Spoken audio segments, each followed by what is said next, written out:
ठाकरेंच्या पक्षाचे जिल्हाप्रमुख रविकिरण इंगवले यांच्यासह दोघांवर गुन्हा दाखल करण्यात आला। जुना राजवाडा पोलीस ठाण्यामध्ये गुन्हा दाखल करण्यात आला।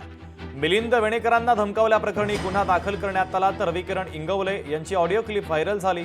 मिलिंद वेणेकर शिवसेनेचे कार्यकर्ते असल्याची प्राथमिक माहिती आहे।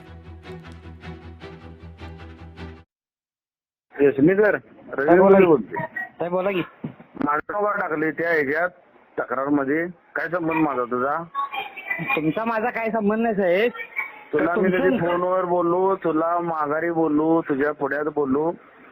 तुमचं नाव घेऊन त्याने मला धमकी दिली साहेब। माझं नाव जग नाव घेते, मी तुला धमकी दिल्या? नाही परत माझं नाव येतं का नाही का? मग त्याला पण सांगा ना साहेब, तुम्ही नाव यावे। तू कोण मला सांगणार रे म्हणून?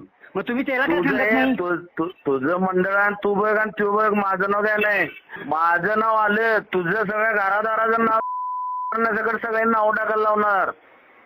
आत्ताच सांगतो तुला, मध्ये माझं नाव गुंतवून गेले का म्हणा त्यानं सगळं रेकॉर्डिंग दाखवू त्याला नेऊन कर व्हायरल कर, नाही त्याला डर कशाला? मी भीत नाही असेल कोणाला, 2 नंबर धंदेवालेच नाही, बोरटेच नाही, समोर फाईट करणारा माणूस आहे मी।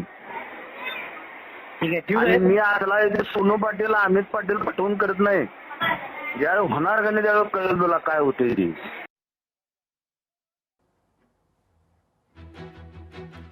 तर रविकिरण इंगवले यांच्यासह दोघांवर गुन्हा दाखल करण्यात आलेला आहे। या प्रकरणात जी ऑडिओ क्लिप व्हायरल झालेली आहे ती देखील आम्ही तुम्हाला ऐकवली। मात्र या ऑडिओ क्लिपची लोकशाही मराठी कोणत्याही प्रकारे पुष्टी करत नाही।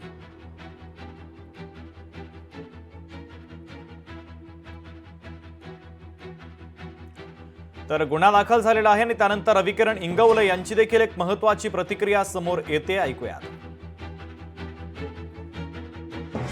आज दैनिक लोकमतमध्ये बातमी छापून आली, त्याचा खुलासा करण्याकरता मी आज स्वतःहून इथं पोलीस स्टेशनला आलेलो आहे। या व्यक्तीचं नाव, माझा मित्र अमित पाटील नाव याचं, सन 2022 साली 20 याला कमीत कमी 22 ते 25 वार करून मारून टाकण्याचा प्रयत्न केला होता। ह्या व्यक्तीने कशाबद्दल मारलं हा पार्ट वेगळा, म्हणजे तिथलं स्थानिक मंडळाचं वादविवाद।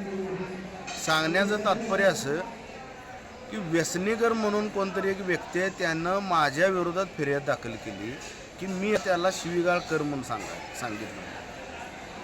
या फिर्यादीमध्ये आता यानं फिर्याद दाखल केलेली आहे। राजेश क्षीरसागर, उत्तम कोराणे आणि भरत चव्हाण ह्या तिघांचा मला पाठिंबा आहे आणि ह्या तिघांचा पाठिंबा असल्याने तुला ठार मारणार असं व्यसनीकरने डायरेक्ट याला सिद्धाळा गार्डनजवळ धमकी दिली।